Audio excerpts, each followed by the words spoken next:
Wineries in the same family for over 100 years. Let's talk Sonoma. Great sparkling wines for under $30. 13 SOMMs have some ideas for you. And the universal wine glass. Is there truly one glass to rule them all? Let's discuss all that and more on this episode of This Week Uncorked.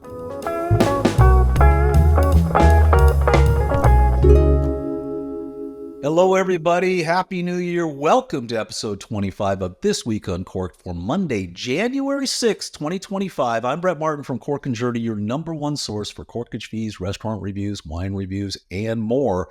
Let's jump right into this week's wine news.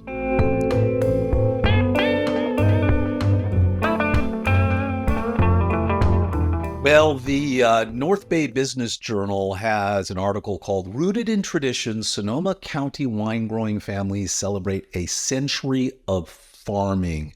We were just up recently to Sonoma and visited Gunlock-Bundschuh, which is a German winery that has been there for well over 100 years. It's one of them that makes this list. But there are 22 of them in total.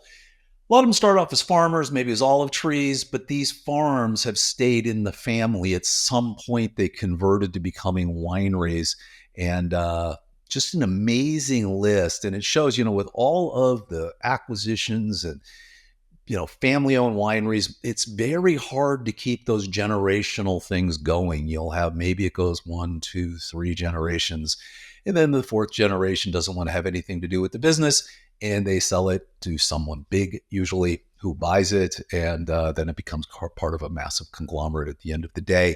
But it's nice to know you still have not only family-owned wineries, but family-owned wineries that have been around for over a century. It's a nice article, and some of these are absolutely great. I will tell you, at Gunlock-Bundschuh, that was some really, really good wine. There are 6 generations, I think on the 7th generation now.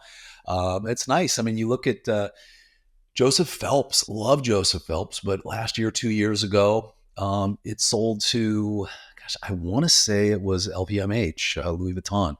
And because they own champagne, they own a lot of wineries, but that made it one generation. Joseph Phelps died. His kids are like, nah, not interested. And they sold the winery out. You got Dow. Dow made it one generation. The two brothers, they built it up, became massive. I think they sold it for almost $1 billion to, I want to say, Treasury Wine Estates. I might be wrong on these. Correct me if I am. Let me know in the show notes. But it's nice to see family-owned vineyards hang around. So check out the article if you get a chance. And then over at Wine Spectator, they basically talked to 13 SOMMs at restaurants and said, we want a really good sparkling wine for under the $30 price point. What have you got? And some of them are from Champagne, but most of them are just made in the Champagne method, which is you make the wine, put it in the bottle. It goes through secondary fermentation in the bottle. That can be for a very long time. That's where the yeast is in there. The yeast falls down to the bottom of the bottle. From there, you end up with sparkling wine. That's what gives it that bready, brioche taste that you get from Champagne. That's basically all having to do with the fact that the yeast fermented and died and fell down to the bottom of the bottle, and they kind of riddle the bottle and turn that around. And that bread taste and smell that you get comes from the dead yeast, which, of course, they get rid of at the end of the day. But a whole nother thing, whole other story on that. Anyway, that's 2 nice stories. But now, before we move on with the rest of the news, let's talk about SOMM TV. If you don't know, SOMM TV is an application that you can throw up on your Apple TV, your Roku, pretty much any smart TV, and it is 100% content based on wine.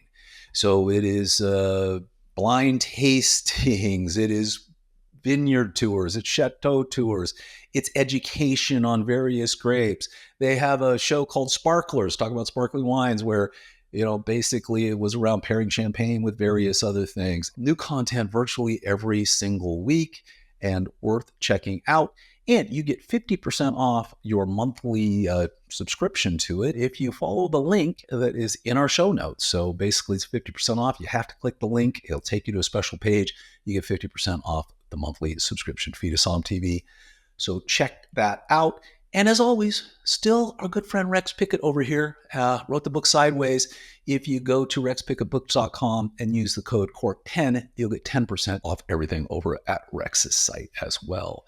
And moving on with the news, the Garagiste Wine Festival is returning to Solvang with 30 winemakers and 150 plus wines. This is actually a nice little festival. It's basically for small winemakers.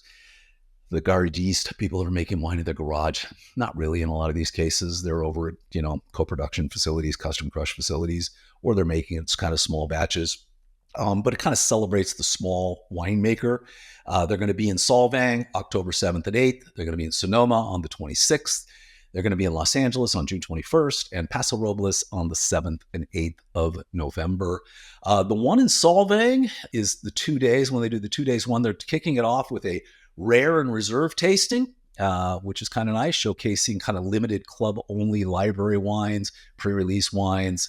And then they're doing the grand tasting on February 8th, which is 30 wines, winemakers, pouring all the latest releases, cheese, charcuterie, the whole deal. And they're also doing a Q&A on the 8th with Mira and Kurt Honeycutt, who are the authors of Sideways Uncorked, which I happen to have right here. Just got it. I read this article and I said, well, this is interesting. And this is a book about all the behind the scenes shenanigans and difficulties and everything that went on in the making of the movie Sideways. So get a chance, check out the book. I haven't read it yet, but it's got great reviews. Alexander Payne gave it a nice little write-up. He was the director of the movie. So might want to check out that book as well. And please, if you haven't been to a Garagiste wine festival, they're fantastic. And let's support small winemakers that are out there as well. I've been wrapping up the news for this week. Wine Enthusiast has an entire article on unpacking the merits and limitations of the universal wine glass. I will say we are huge fans of Gabriel-Glas. This is their universal wine glass. Pretty much reds, whites, champagne. This is the glass we use, Gabriel-Glas. There's a link in our show notes if you want to go check it out. You can buy them over on Amazon. They're about $30 a glass, something like that. They're not cheap, but none of the really good universal glasses are. I still, when I drink Pinot, I use kind of a Riedel Pinot glass. I think there's something about the bigger bowl and that kind of makes Pinot a little different. But there's a whole debate about wine glasses and how much different they make. And a lot of companies have made a fortune on different kinds of wine glasses. And there are some people that have a different glass for every single varietal pretty much across the board. I think that might be a bit of overkill.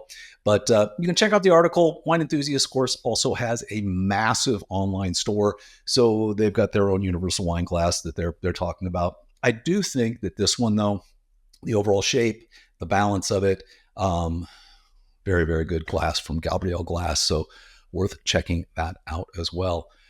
And with that wraps up the news. Let's go to our wine and winery of the week.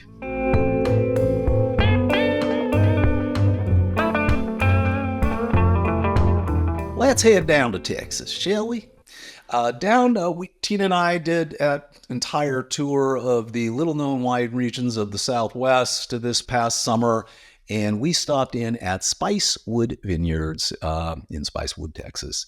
And this place in Texas Hill Country, absolutely lovely. We gave it a winery rating of 5, a wine club rating of 5.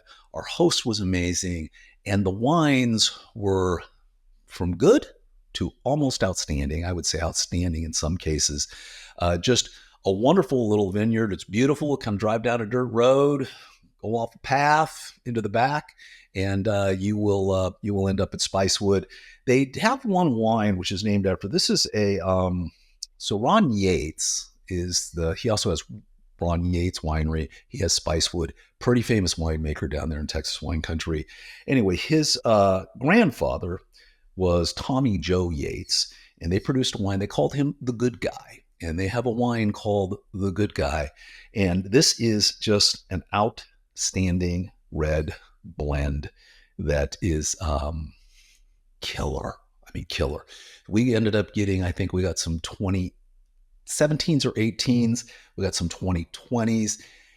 We're going to let this one sit a little bit because the 2018s were just off the charts. This was very, very good.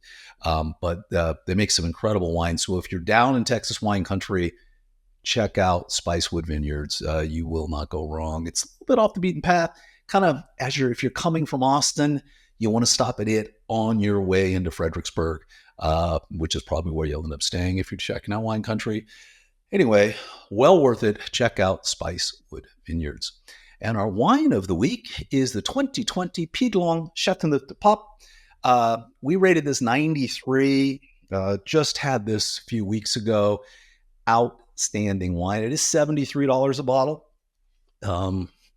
But at a 93-point rating, can be expensive for a Châteauneuf-du-Pape, but absolutely amazing. Vivino gives it a 4.2, which is pretty high on the overall Vivino score. You kind of can't go wrong. I think this is going to be good for another 10, 15 years at least, but it's drinking really, really well right now. So that's the Piedlong 2020 Châteauneuf-du-Pape. And with that, let's move on to our restaurant and Corkage of the week.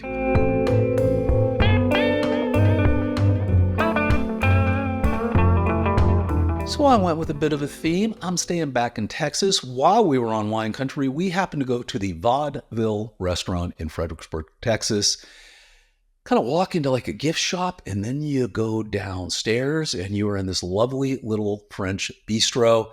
It was basically a 5 out of 5 star, great restaurant, a little pricey, kind of $3 signs. I would rate this. It's right there down on Main Street. Pretty much if you're staying at any of the hotels near Main Street, you can easily walk to this place. Beautiful. Just an absolutely fantastic little restaurant. Well worth stopping into. The SOMM there, his name is in the article. So if you check in the show notes and you click into the article, we talk about the SOMM, was really accommodating, exceptionally knowledgeable, and just all in all, just a fantastic experience. So I would highly recommend checking out Vaudeville when you're in Fredericksburg, Texas, exploring Texas wine country. And like almost all restaurants in Texas, there is no corkage, no outside alcohol allowed. Maybe that'll change one day in Texas. Get with the program. So you can't bring a bottle of wine into this restaurant, but their wine list was exceptionally reasonably priced. And the SOMM was very proud of that he didn't have really ridiculous markups on the wine. So you'll be fine if you go there and order off the menu. You're not going to get taken advantage of. All right, well, that is going to wrap up this episode of This Week Uncorked. I want to thank everybody so much for joining us. As always, we would appreciate it if you would subscribe to us on YouTube, follow us on social media. Until next week, cheers.